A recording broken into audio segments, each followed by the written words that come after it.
अगर 5 सीटें नहीं दी तो अब महाराष्ट्र में सपा ने बढ़ा दी कांग्रेस की टेंशन। महाविकास आघाड़ी ने दे डाली है खुली चेतावनी।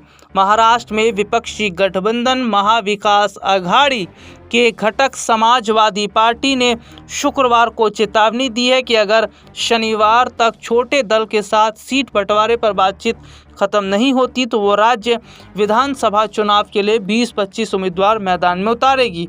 सपा नेता अबू आजमी ने राष्ट्रवादी कांग्रेस पार्टी अध्यक्ष शरद पवार से मुलाकात के बाद पत्रकारों से बातचीत के दौरान कांग्रेस पर अतीत में उनकी पार्टी को धोखा देने का आरोप लगाया। उन्होंने कहा, कांग्रेस से बातचीत को लंबा खींचती है और फिर दावा करती है कि विचार विमर्श चल रहा है।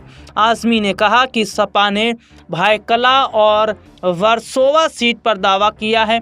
सपा पहले ही 5 सीट पर उम्मीदवार उतार चुकी है और 7 सीटों की मांग कर रही है।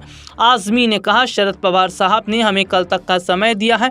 अगर वे हमें 5 सीटें देते हैं और 1 या 2 सीट और देते हैं तो हम गठबंधन में बने रहेंगे, नहीं तो मैं 20-25 उम्मीदवार मैदान में उतारूंगा, तब मैं नतीजों के लिए जिम्मेदार नहीं रहूंगा। उन्होंने कांग्रेस पर निशाना साधते हुए कहा, उसके राज्य के नेता एमवीए के अन्य दलों के साथ सीट बंटवारे के मुद्दे पर पार्टी के शीर्ष नेताओं से मिलने के लिए बार बार दिल्ली जा रहे हैं। आजमी ने कहा, मैं भीख मांगने वालों में से नहीं हूं। अगर मेरी सीट पर कोई फैसला नहीं होता तो मेरे ए और बी फॉर्म तैयार हैं। ए और बी फॉर्म किसी पार्टी के आधिकारिक उम्मीदवार को दिए जाने वाले नामांकन दस्तावेज होते हैं। आजमी ने बताया, उन्होंने शरद पवार से कहा है, अगर उनके नेतृत्व वाली पार्टी के पास इस सीट के लिए उपयुक्त उम्मीदवार नहीं है तो सपा नेता फहाद अहमद को मुंबई के अणुशक्ति नगर से एनसीपी उम्मीदवार के रूप में मैदान में उतारा जा सकता है। महाराष्ट्र विधानसभा के लिए 20 नवंबर को मतदान होगा, जबकि नतीजे 23 नवंबर को घोषित किए जाएंगे।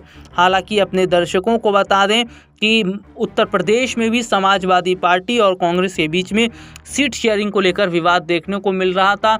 हालांकि उसको सुलझा लिया गया, लेकिन अब ये महाराष्ट्र में हो रहा। अब क्या इसको सुलझा पाएगी जो विपक्षी पार्टी है या नहीं?